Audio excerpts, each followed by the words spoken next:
നമസ്കാരം. നമ്മുടെ ഗോപിനാഥ് മുതുകാട് ഒരു ഗജ ഫ്രോഡാണോ?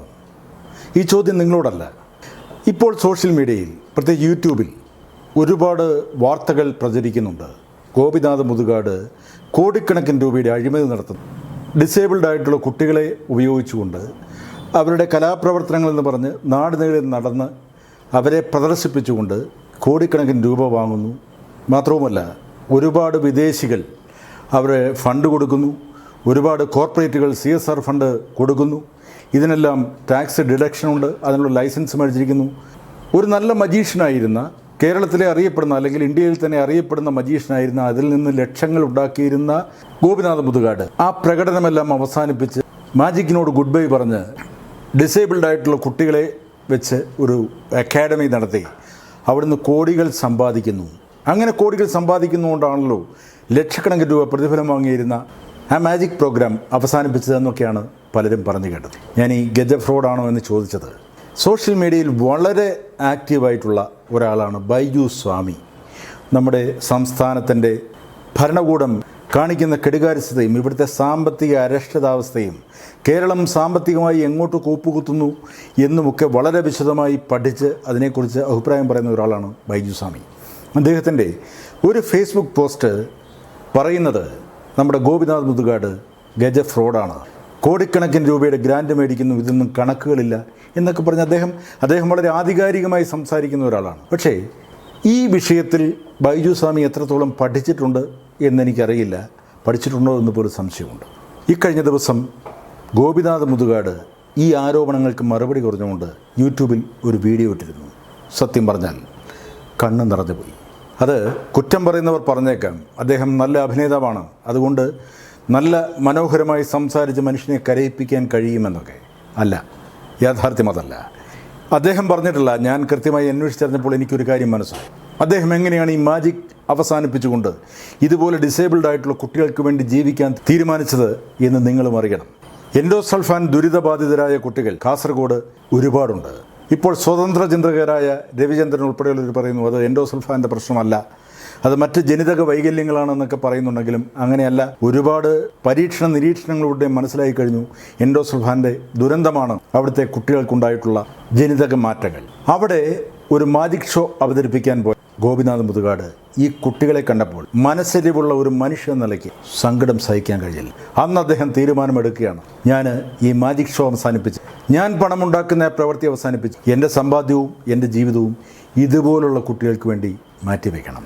ആ തീരുമാനത്തിൽ നിന്നാണ് ഡിസേബിൾഡ് ആയിട്ടുള്ള കുട്ടികൾക്ക് വേണ്ടി ഡിഫറൻറ്റ് ആർട്ട് അക്കാഡമി എന്നും 2-3 സ്ഥാപനങ്ങൾ അതുപോലെ തുടങ്ങിയതുമൊക്കെ. ഇവിടെ ഒരു ചോദ്യം അവശേഷിക്കുന്നു. അദ്ദേഹത്തിന് അങ്ങനെ ഒരു പ്രചോദനമുണ്ടായത് അദ്ദേഹം നല്ലവനായതുകൊണ്ടാണോ അതോ കാശടിക്കാനുള്ളൊരു തന്ത്രമായിരുന്നു? സാമൂഹ്യ സുരക്ഷാ വകുപ്പിൻ്റെ ഒരു ഡയറക്ടറുണ്ട്, ഡോക്ടർ ഷക്കീൽ എന്നാണെന്ന് തോന്നുന്നു. അദ്ദേഹത്തിൻ്റെ ഒരു വീഡിയോ ഉണ്ടായിരുന്നു. ഗോപിനാഥ് മുതുകാട് എന്ന ആ വലിയ മനുഷ്യൻ കാണിച്ച സൽപ്രവർത്തികൾക്ക് കിട്ടിയ പ്രതിഫലം ഇതായിരുന്നു എന്ന് ചോദിച്ചിട്ടാണ് അദ്ദേഹം പറഞ്ഞത്. അദ്ദേഹം വളരെ വിശദമായി ആ വീഡിയോയിൽ പറയുന്നുണ്ട്.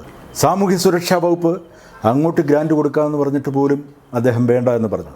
അദ്ദേഹത്തിൻ്റെ പേരിലുണ്ടായിരുന്ന സ്ഥലവും വീടും വിറ്റിട്ടാണ് ഈ അക്കാഡമിക്ക് വേണ്ടി അദ്ദേഹം ഒരുപാട് പണം മുടക്കിയത്. ഭാര്യയുടെ പേരിലുണ്ടായിരുന്ന 14 സെൻറ്റ് സ്ഥലത്ത് അദ്ദേഹം ഫ്ലാറ്റുകൾ പണിയുകയാണ്.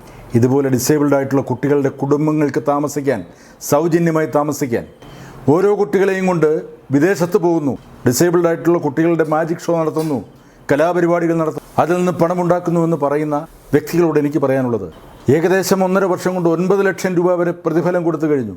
മാസം തോറും സ്റ്റൈഫൻഡ് കൊടുക്കുന്നു. ഇതൊന്നും അറിയാതെയാണ് ഈ ആരോപണങ്ങളെല്ലാം. ഇനി പ്രധാന ചോദ്യം വേറെയാണ്. ആരാണ് ഈ ആരോപണങ്ങൾ ഉന്നയിച്ച വ്യക്തി? ഒരു ലേഡിയാണ്. അവർ അമേരിക്കയിലാണ്. അവരുടെ കുട്ടി 4-5 വർഷത്തോളം ഇദ്ദേഹത്തിൻ്റെ അക്കാഡമിയിലുണ്ടായിരുന്നു. ആ കുട്ടിക്ക് അർഹിക്കുന്ന അംഗീകാരം കിട്ടുന്നില്ല എന്ന് അമ്മയ്ക്ക് തോന്നിയിരിക്കും. അവിടെയാണ് അമ്മയ്ക്ക് തോന്നിയെന്ന് ഞാൻ പറയുന്നത്. സ്വന്തം കുഞ്ഞ് ഏതൊരമ്മയ്ക്കും അച്ഛനും പൊൻകുഞ്ഞ് തന്നെയാണ്. പ്രസിഡന്റിനെ കാണാൻ പോകുന്ന ഒരു കൂട്ടത്തിൽ ആ കുട്ടിയെ ഉൾപ്പെടുത്തിയില്ല എന്നുള്ളതാണ് അവരുടെ പരാതിക്ക് അടിസ്ഥാനം എന്ന് പറയുന്നത്. ആ കുട്ടി അതിന് യോഗ്യനായിരിക്കില്ല. ആ കുട്ടി മറ്റ് പല മേഖലകളിലേക്കായിരിക്കും വ്യാപരിച്ചിട്ടുണ്ടാവുക. എന്തായാലും ആ കുട്ടിയെ ആ അമ്മ അവിടുന്ന് കൊണ്ടുപോയി അമേരിക്കയിലേക്ക് കൊണ്ടുപോയി എന്നാണ് എൻ്റെ അറിവ്. അതിനുശേഷം അവരാണ് ഈ ആരോപണത്തിരിക്ക് തീ കൊളുത്തിയിരിക്കും. അവരുടെ ചില വോയിസ് റെക്കോർഡുകൾ ഞാൻ കേട്ടിരുന്നു. ആ വോയിസ് റെക്കോർഡുകളിലൊക്കെ മനസ്സിലാക്കാൻ കഴിയുന്ന ഒരു കാര്യമുണ്ട്. പകയുടെ നീറുന്ന കനലുകൾ. ഒരാൾക്ക് മറ്റൊരാളോട് പക തോന്നിയാൽ ഏറ്റവും എളുപ്പം വീഴിക്കാൻ പറ്റുന്ന ഒരു ബോംബ് എന്ന് പറയുന്നത് സ്ത്രീപീഡനമാണ്. രണ്ടാമത്തത് പണാപഹരണമാണ്, അല്ലെങ്കിൽ അഴിമതിയാണ്. ഇതെല്ലാവർക്കും ബാധകമാണ്. ലക്ഷക്കണക്കിന് രൂപ അപഹരിച്ചു എന്ന് പറയുമ്പോൾ പെട്ടെന്ന് ശ്രദ്ധിക്കപ്പെടും. അയാൾ ഈ മഹത് വചനങ്ങളൊക്കെ പറഞ്ഞ് ഒരുപാട് വീഡിയോകളുണ്ട് ഗോപിനാഥ് മുതുകാടിൻ്റെ. ആ നന്മമരം ഇത്രയും തെമ്മാടിയായിരുന്നോ, ഗജ ഫ്രോഡായിരുന്നു എന്ന് കേൾക്കുന്നവർ ആ തംബ്നെയിൽ വായിച്ചിട്ട് അല്ലെങ്കിൽ ആ ഹെഡ്ലൈൻ വായിച്ചിട്ട് മാത്രം പറഞ്ഞിട്ട് പോകുന്നവരുണ്ട്. അവരുടെ മനസ്സിൽ ആ ചിന്തകൾ അങ്ങനെ തന്നെ കിടക്കും. വേറെ ആര് പറഞ്ഞാലും മാറില്ല, കാരണം അവരത് അറിയാൻ ശ്രമിക്കാറില്ല. അങ്ങനെയുള്ളവർക്ക് വേണ്ടിയാണ് ഞാൻ ഈ വീഡിയോ വിശദമായി ചെയ്യുന്നത്. ഞാൻ ഗോപിനാഥ് മുതുകാടിൻ്റെ മാജിക് പ്ലാനറ്റിൽ ഞാൻ പോയിട്ടുണ്ട്. അവിടുത്തെ കുട്ടികളുടെ, ഈ ഡിസേബിൾഡ് ആയിട്ടുള്ള കുട്ടികളുടെ ചിരിക്കുന്ന മുഖങ്ങൾ, അവർ വൈകിട്ട് നടത്തുന്ന പരേഡുകൾ എന്തൊരു ആഹ്ലാദകരമാണ്. ഒരേ യൂണിഫോം അണിഞ്ഞ് നല്ല സന്തോഷത്തോടു കൂടിയാണ് കുട്ടികൾ അവിടെ ജീവിക്കുന്നത്. അതിനേക്കാൾ ഉപരി സന്തോഷം അവരുടെ മാതാപിതാക്കൾക്കാണ്. കാരണം വീട്ടിൽ ഒരുപാട് അസ്വസ്ഥതകൾ ഇവരെ കൊണ്ട് അനുഭവിച്ചിരുന്ന ആ മാതാപിതാക്കൾ ഈ കുട്ടികളെ ഈ അക്കാഡമിയിൽ കൊണ്ടുവന്നതിന് ശേഷം പാട്ട് പാടാൻ കഴിവുള്ളവർക്ക്, അങ്ങനെ സംഗീതോപകരണങ്ങൾ കൈകാര്യം ചെയ്യുന്നവർക്ക്, അങ്ങനെ മാജിക് ചെയ്യാൻ കഴിയുന്നവർക്ക്, അങ്ങനെ പല മേഖലകളിലേക്ക് തിരിച്ച് അതിന് വിദഗ്ധരായവരെ കൊണ്ട് അത് പഠിപ്പിച്ച് ആ കുട്ടികളുടെ ചിന്ത മറ്റൊരു തരത്തിലേക്ക് വഴിതിരിച്ചു വിടുകയാണ്. എൻ്റെ ഭാര്യയുടെ ഒരു സുഹൃത്തുണ്ട്. ആ സ്ത്രീക്ക് ഇതുപോലെ ഡിസേബിൾഡ് ആയിട്ടൊരു കുട്ടിയുണ്ട്. അവന് 10-15 വയസ്സായി. ഈ അടുത്ത സമയത്ത് ഈ കുട്ടിയെ കൊണ്ടൊരു ബീച്ചിൽ പോകാൻ ആ മാതാപിതാക്കൾ ശ്രമിച്ചു. ബീച്ചിൽ ചെന്ന് ആ കടലിലേക്ക് അവൻ ഓടുന്നത് കണ്ടപ്പോൾ ഇവർക്ക് സന്തോഷമായി. പക്ഷേ ആ കടൽത്തിരകളുടെ അടുത്തേക്ക് ചെന്നപ്പോൾ ഇവൻ അവിടെ നിന്ന് തന്നെ അവൻ്റെ ഷർട്ടും ട്രൗസറുമെല്ലാം വലിച്ചെറിയുകയാണ്. മാതാപിതാക്കൾ ചെന്ന് ബലമായി പിടിച്ച് അവനെ കൊണ്ടുവന്ന് അവൻ ബഹളമുണ്ടാക്കി. അവൻ ചില സമയത്ത് വയലൻ്റ് ആകും. വീട്ടിലുള്ള സാധനങ്ങളൊക്കെ എറിഞ്ഞുടയ്ക്കും. ഇങ്ങനെയുള്ള കുട്ടികളെ എന്തുകൊണ്ട് ഗോപിനാഥ് മുതുകാട് പരിശീലിപ്പിക്കുന്നില്ല, കൊണ്ടുപോകുന്നില്ല എന്നാണ് ചിലരുടെ ചോദ്യം. ഗോപിനാഥ് മുതുകാട് ഒരു ഡോക്ടറല്ല. ഇതുപോലെ വയലൻ്റാകുന്ന കുട്ടികളെ പരിശീലിപ്പിക്കാൻ അല്ലെങ്കിൽ അവരെ ശാന്തരാക്കി ഇരുത്താൻ അദ്ദേഹത്തിന് അറിയില്ല. അദ്ദേഹം ഡിസേബിൾഡ് ആയിട്ടുള്ള, കലയോട് വാസനയുള്ള, അല്ലെങ്കിൽ മാജിക്കിനോട് വാസനയുള്ള, സ്പോർട്സിനോട് താല്പര്യമുള്ള ഇതുപോലുള്ള കുട്ടികളെ കണ്ടുപിടിച്ചാണ് കൊണ്ടുപോകുന്നത്. എത്രയധികം കുട്ടികളെ അങ്ങനെ ആ പുതുധാരയിലേക്ക് കൊണ്ടുവന്നിരിക്കുന്നു. ഇവിടെ വീണ്ടും ഒരു ചോദ്യം അവശേഷിക്കും. ഇതുപോലുള്ള ഗോപിനാഥ് മുതുകാടുമാരില്ലായിരുന്നെങ്കിൽ ഈ കുട്ടികളൊക്കെ മാതാപിതാക്കളെ സ്വൈര്യം കെടുത്തി അവർക്ക് തീരാവേദനയായി മാറുമായിരുന്നു.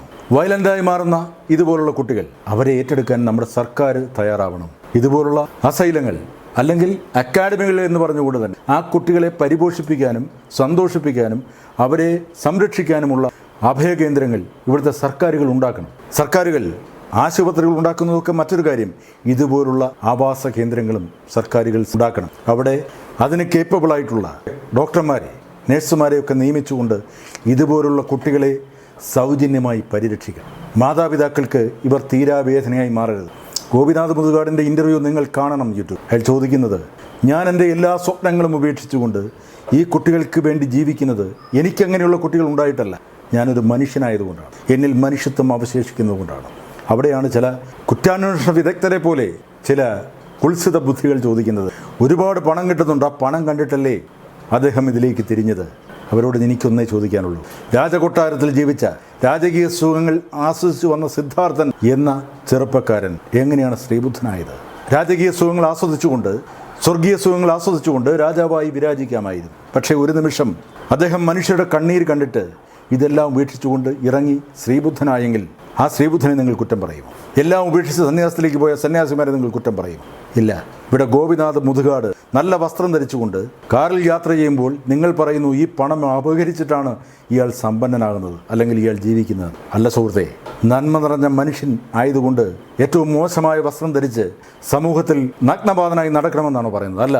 അദ്ദേഹത്തിനും ജീവിത സുഖങ്ങൾ ആസ്വദിക്കാനുള്ള അവകാശമുണ്ട്. അതിനോടൊപ്പം തന്നെ തനിക്കൊന്നും സമ്പാദിച്ചു കൂട്ടാനില്ലാതെ ഇതുപോലുള്ള കുട്ടികളെ ചേർത്ത് പിടിക്കുന്നു, അവരുടെ മാതാപിതാക്കൾക്ക് ആശ്വാസം പകരുന്നു. ആ മനുഷ്യനെ ദ്രോഹിക്കുന്ന ഈ ജനസമൂഹത്തോട്, ആ മനുഷ്യനെതിരെ ആരോപണം ഉന്നയിക്കുന്ന വൃത്തികെട്ട മനുഷ്യരോട് എനിക്കൊന്നേ പറയാനുള്ളൂ, ഇതെല്ലാം ഈ പ്രകൃതി കാണുന്നുണ്ട്. നന്മ നിറഞ്ഞ മനുഷ്യരെ ദ്രോഹിക്കാൻ വേണ്ടി നിങ്ങളെങ്ങനെ നാവുയർത്തരുത്. നല്ല മനുഷ്യർ അവരുള്ളതുകൊണ്ടാണ് ഈ സമൂഹം ഇത്രയെങ്കിലും ഭംഗിയായി പോകുന്നത്. ഒരുപാട് ഗോപിനാഥ് മുതുകാടുമാർ ഇനിയും ഈ സമൂഹത്തിൽ ഉണ്ടാകണമെങ്കിൽ ഇതുപോലുള്ള അപവാദങ്ങൾ ഉയർത്താതിരിക്കുക.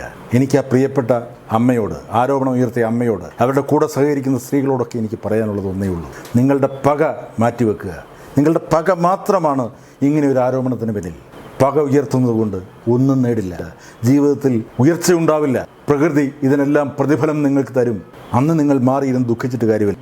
ഇന്ന് ഗോപിനാഥ് മുതുകാടിൻ്റെ മനസ്സ് വേദനിക്കുന്നുണ്ടെങ്കിൽ ആ വേദനയ്ക്ക് വേദനിപ്പിച്ചവർക്ക് പ്രതിഫലം കിട്ടുക തന്നെ ചെയ്യും. അതുകൊണ്ട് കേരളത്തിലെ പൊതുസമൂഹത്തോട് എനിക്ക് പറയാനുള്ളത്, അയാൾ സത്യസന്ധനായ ഒരു മനുഷ്യനാണ്. ബൈജു സ്വാമി എന്ന എക്കണോമിസ്റ്റ്, ആ ബുദ്ധിജീവി, അയാളുടെ അഭിപ്രായം മാറ്റും എന്ന് തന്നെയാണ് എൻ്റെ ചിന്ത. അത് മാറ്റിയില്ലെങ്കിൽ ബൈജു സ്വാമി നിങ്ങൾ ഒരുപാട് പേരെ വഴിതെറ്റിക്കും. ഗോപിനാഥ് മുതുകാട് നല്ലവനാണ്. Thank you.